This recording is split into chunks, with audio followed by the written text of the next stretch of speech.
Seigneur, que toute incrédulité, tout doute, Seigneur, tout rejet soit balayé, Seigneur, consumé dans le cœur. Au nom de Jésus-Christ de Nazareth, Père, règne en maître, règne en seigneurie, Seigneur. En cet instant, dans ce lieu, nous voulons briser les raisonnements.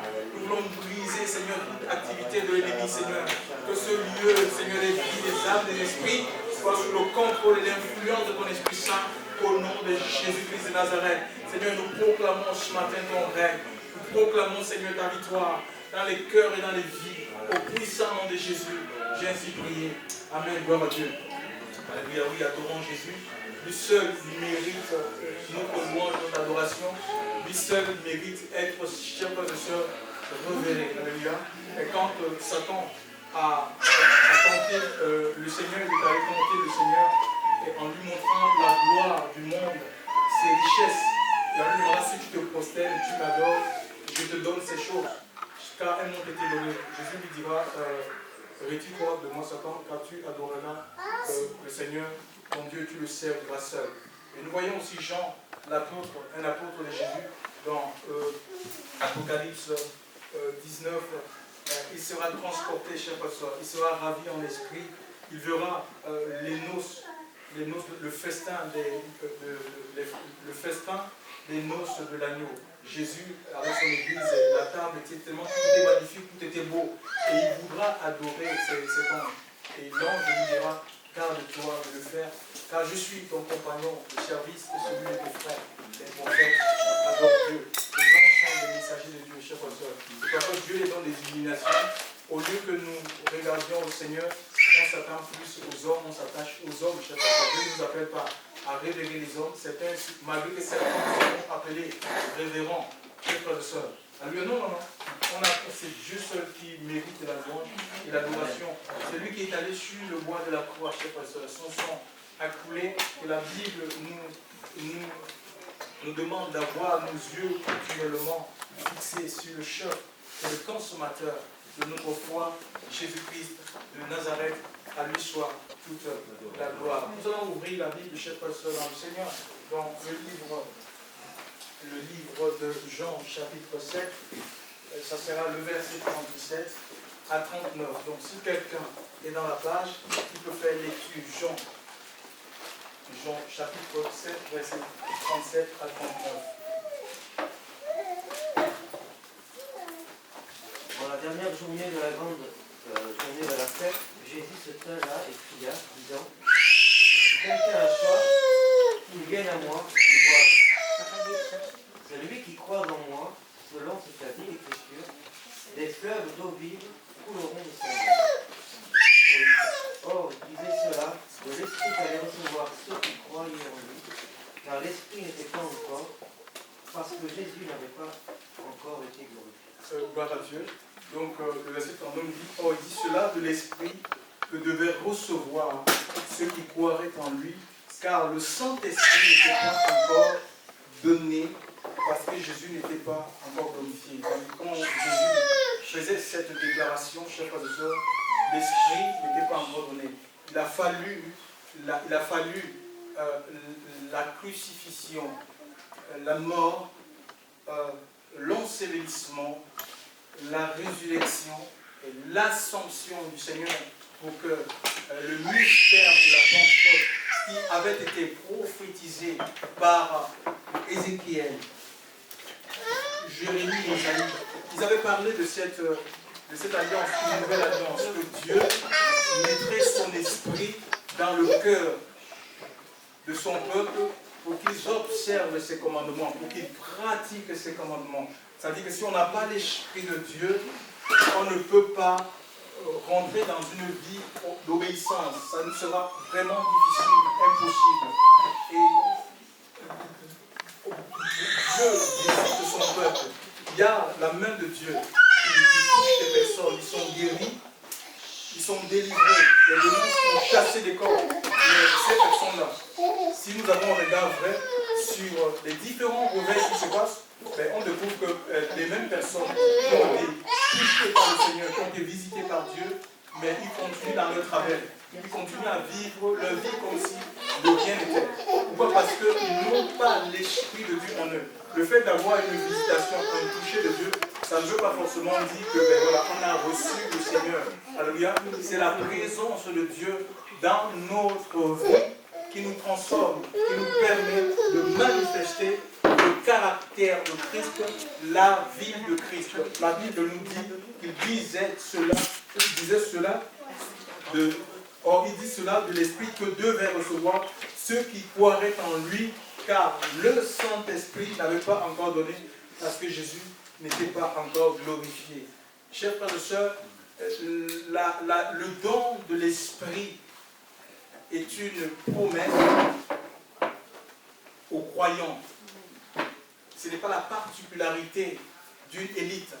Ça concerne tout le monde. C'est-à-dire que tous ceux qui entendent le message et qui ouvrent leur cœur, qui engagent leur vie, il y a une possibilité pour eux de recevoir l'Esprit de Dieu. Parce qu'en fait, on ne peut pas, sans l'Esprit de Dieu, chers frères et sœurs, nous sommes comme un corps qui n'a pas de vie. Alléluia. On ne peut pas manifester la vie de Christ. Une église qui n'a pas l'Esprit, elle est morte. Même si elle peut chanter les choses de Dieu. Elle peut danser. Elle peut avoir, la Bible nous parle d'une apparence de piété. Tu vois? Elle peut avoir tous les signes, mais les signes extérieurs de la piété, mais elle n'a pas la force. Elle n'a pas la force, elle ne peut pas vivre. Parce que c'est le Saint-Esprit qui nous donne la force de vivre les commandements de Dieu. Alléluia. De porter du fruit. L'Esprit, il est parlé du fruit de l'Esprit. Alléluia. C'est la paix dans un monde de plus en plus trouble. Alléluia. C'est une paix qui est une paix spirituelle. On ne la trouve pas dans le monde, chers frères et sœurs. Ce n'est pas la paix selon les hommes. Les hommes peuvent te donner une paix au moment où tu ne les suis plus. Ils te retirent cette paix. Ce n'est pas la paix par des armes. Non, chers frères et sœurs, certains cherchent, ils ont recours aux armes pour avoir de la stabilité. Ce n'est pas cette paix, c'est une paix qui est spirituelle, qui contrôle tes émotions, chers frères et sœurs. Alléluia. Parce que nous sommes des êtres émotionnels. Ça contrôle tes émotions. C'est une joie. L'Esprit de Dieu aussi, c'est la joie, c'est le fruit. C'est le fruit que l'Esprit produit dans ta vie. C'est une joie qui est produite par le Saint-Esprit. La joie du salut. Le Seigneur est venu nous donner habit de vêtements. Au lieu d'un habit de tristesse, il est venu nous donner une joie, un vêtement de louange. Ça n'a rien à voir avec les circonstances dans lesquelles tu peux passer. Tu peux être dans le chômage, tu peux être pauvre financièrement, ton compte peut être rouge, tu peux être à découvert, mais tu as la joie du Seigneur qui ne te quitte pas. Alléluia. Parce que tu lui appartiens, parce que tu es dans l'obéissance. L'Esprit de Dieu n'est pas une personne. On entend souvent dire, il y a des prédicateurs qui disent l'Esprit de Dieu c'est une personne. Ils le disent parce qu'en fait, comme l'Esprit s'attriste, et que nous aussi, c'est une émotion qu'on a. On a la tristesse et on pense que c'est une personne. Une personne est définie comme étant un être limité. David va dire, où fuirais-je loin de ton esprit, où me cacherais-je loin de ta face? Si je vais en mer, tu y es. Donc l'Esprit de Dieu est répandu sur la terre. L'Esprit de Dieu n'est pas limité comme vous. Je suis une personne, je suis limité dans le temps et dans l'espace. C'est l'Esprit éternel. Alléluia. Mais l'Esprit a les caractéristiques, peut manifester les caractéristiques d'une personne, parce que l'Esprit parle, l'Esprit console, mais ce n'est pas une personne, c'est l'Esprit en fait. La personne, on la voit. Le Seigneur dit, le vent souffle où il veut, on entend le bruit, on essaie d'où vient le vent. Donc l'Esprit c'est comme le vent. Alléluia. Mais ce n'est pas une personne, c'est l'Esprit de Dieu. C'est l'Esprit du Seigneur. Même si ça manifeste les caractéristiques d'une personne, ce n'est pas une personne. Et nous avons besoin, chers frères et sœurs, de l'Esprit Saint. L'Écriture ici nous parle. Pourquoi en fait? Nous avons besoin de l'Esprit. Pourquoi? Parce qu'en fait, il y a des œuvres que le Seigneur a préparées d'avance, nous dit l'Écriture. D'après Éphésiens 2:10, nous dit que nous sommes l'ouvrage de Dieu, ayant été créés en Jésus-Christ pour les bonnes œuvres. Alléluia. Que Dieu a préparées d'avance afin que nous les pratiquions, chers frères et sœurs. Donc il y a des œuvres que Dieu a faites. Il y a des œuvres que Dieu a arrêtées dans son plan. Et pour rentrer, pour que toi et moi puissions rentrer dans ces œuvres. Et Jésus va parler, il va dire, celui qui croit en moi, Jean 12:14, fera les mêmes œuvres que j'ai faites, il en fera des plus grandes. Alléluia. Et nous voyons, il y a des hommes, c'est des femmes dans la Bible qui sont rentrés dans ces œuvres, à l'instar de l'apôtre Paul. On n'a jamais vu un passage où l'ombre de Jésus guérissait les malades. Mais il nous est relaté que l'ombre de Pierre pouvait guérir les malades. C'est-à-dire que les gens pouvaient traverser l'ombre de Pierre s'ils avaient des démons dans leur corps, les démons quittaient ces personnes. Et nous avons aussi l'histoire de l'apôtre Paul, et que tu nous dis que ces mouchoirs, on pouvait les transporter d'une ville à une autre et les appliquer sur les malades. Les malades, donc, ils sont rentrés dans ces œuvres.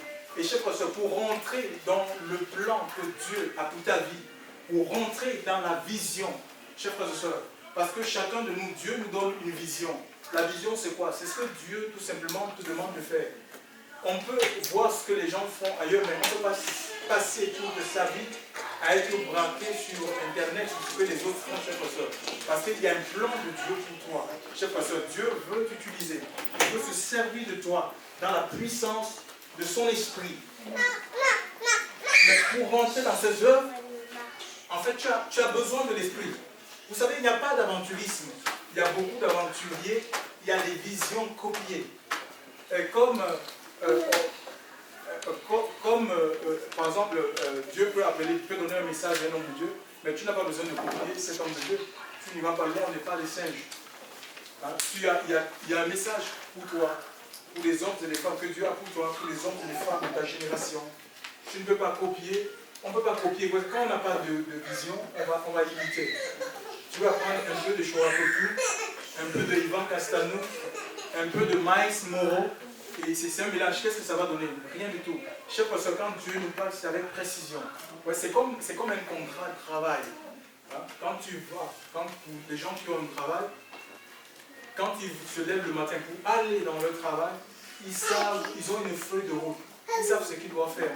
C'est pareil spirituellement, tu sais spirituellement ce que tu dois faire. Et ça, c'est le Saint-Esprit. Tu dois composer avec l'Esprit de Dieu.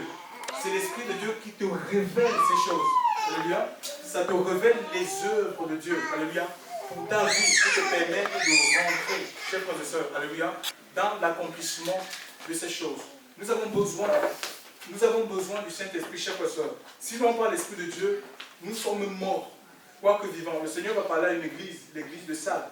Tu passes pour être vivant, mais tu es mort. Alléluia. Parce que le Seigneur, il connaît. Quand on parle de mort, c'est la mort spirituelle. Ça veut dire qu'on n'a pas la vie de Dieu. On vit charnellement. On est dans la chair, on est dans les appétits de la chair. C'est un peu ça. C'est ça. On peut pas. On n'a pas la vie de Dieu. C'est le caractère de Christ pour refuser le péché, pour refuser le mal, pour refuser la compromission. On est dans les sentiments. On est partagé. Chers frères et sœurs, non. Le Saint-Esprit, c'est la justice de Dieu. On tranche. On ne fait pas semblant avec les gens. C'est des petites choses qui nous handicapent. Parfois, on voit des péchés grossiers, des gros péchés. Il y a des petites choses, le manque de positionnement. Tu as peur de prendre positionner parce que tu ne peux pas plaire à tout le monde. C'est impossible. Tu ne peux pas plaire à tout le monde sous prétexte que, bon, c'est l'église du Seigneur. Non, mais deux personnes ne peuvent pas marcher ensemble s'ils ne sont pas d'accord. Ce n'est pas une affaire de jour de mort. Si tu t'amuses à rentrer dans un jour étranger, tu meurs spirituellement. L'onction de Dieu te quitte. Chers frères et sœurs, alors plaire à Dieu ou plaire aux hommes, tu dois choisir. Alléluia. Tu dois choisir ton camp. C'est comme ça, ce n'est pas un jeu. Alléluia. Il faut qu'on sache où on va.